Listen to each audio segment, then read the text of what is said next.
பரிசுத்தமானார்.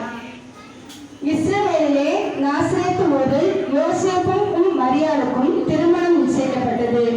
ஒரு நாள் மரியாள் தூங்கிக் கொண்டிருக்கும் போது தேவதூதன் சொப்பனத்தில் தோன்றி, கிருபை பெற்றவளே வாழ்க, கர்த்தர் உன்னுடனே இருக்கிறார், ஸ்திரீகளுக்குள்ளே நீ ஆசீர்வதிக்கப்பட்டவள். இந்த வாழ்க்கை எப்படிப்பட்டதோ? மரியாளே, நீ பயப்படாதே, நீ தேவனிடத்தில் கிருபை பெற்றாய். இதோ நீ கர்ப்பவதியாகி ஒரு குமாரனை பெறுவாய், அவருக்கு இயேசு என்று பெயரிடுவாயாக. இது எப்படி ஆகும்? நான் புருஷனை அறியேனே. பரிசுத்த ஆவி உன்மேல் வரும், உன்னதமானவருடைய பலம் உன்மேல் நிலவும். அதனால் உன்னிடத்தில் பிறந்த பரிசுத்தமானது தேவனுடைய குமாரன் எனப்படும். யோசேப்பு தன் மனைவியாகிய மரியாள் கர்ப்பவதியாக இருப்பதை கேள்விப்பட்டு அவளை தந்திரமாய் தள்ளிவிட யோசனை பண்ணிக்கொண்டே போகிறான். அப்போது தேவதூதன் அவள் கனவில் தோன்றி,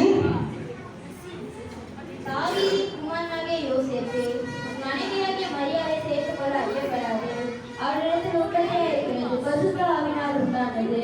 அவள் ஒரு குமாரனை பெறுவாள், அவருக்கு இயேசு என்று பெயரிடுவாயாக. நித்திரையிலிருந்து எழுந்து மரியாளை தன்னோடு சேர்த்துக் கொண்டான்.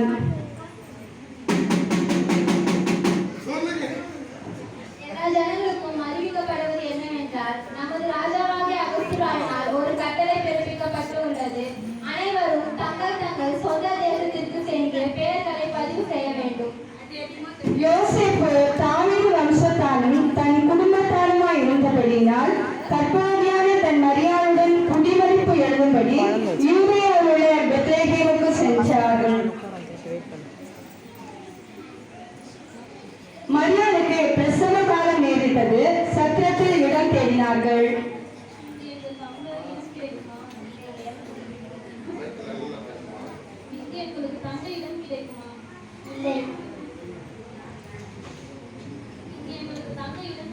மாட்டு பந்தத்தில் இடம் காலியாக இருக்கு, அங்க போய் தங்குறீங்களா?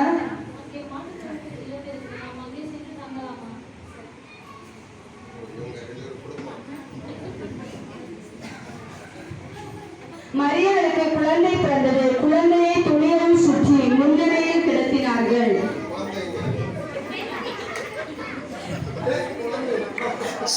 அந்நாட்களில் மேய்ப்பர்கள் வயல்வெளியில் தங்கி ஆடுகளை மேய்த்துக் கொண்டிருந்தார்கள்.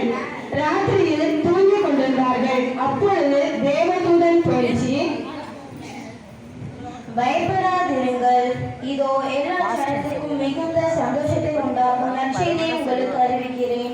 இன்று கர்த்தராகிய கிறிஸ்து என்னும் இரட்சகர் உங்களுக்கு தாவீதின் ஊரிலே பிறந்திருக்கிறார். பிள்ளையை துணிகளில் சுற்றி முன்னணியில் கிடைத்திருக்க காண்பீர்கள். இதுவே உங்களுக்கு அடையாளம்.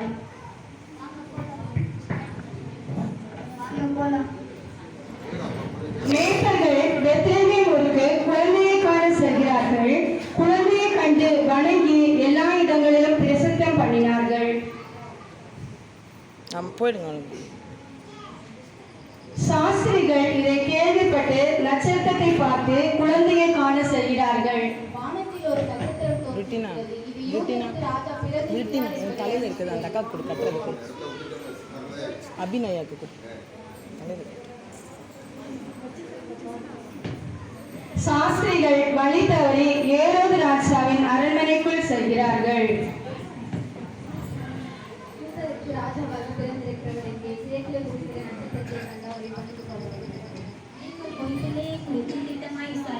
நீங்கள் அதை கண்ட பின்பு நானும் அந்த அறிந்து கொள்ளும்படி என் கல்வியுங்கள். நீங்கள் சென்று வாருங்கள். பிள்ளையை காண சாஸ்திரிகள் செல்கிறார்கள். பிள்ளை இருக்கும் இடம் வரைக்கும் நட்சத்திரம் அவர்கள் முன் சென்றது.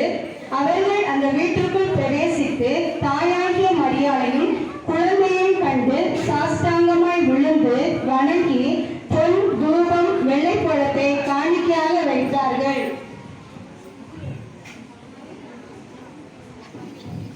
அவருடைய நாமத்தின் மேல் விசுவாசம் உள்ளவர்களாய் அவரை ஏற்றுக்கொண்டவர்கள் எத்தனை பேர்களோ அத்தனை பேர்களும் தேவனுடைய பிள்ளைகளாகும்படி அவர்களுக்கு அதிகாரம் கொடுத்திருக்கிறார்.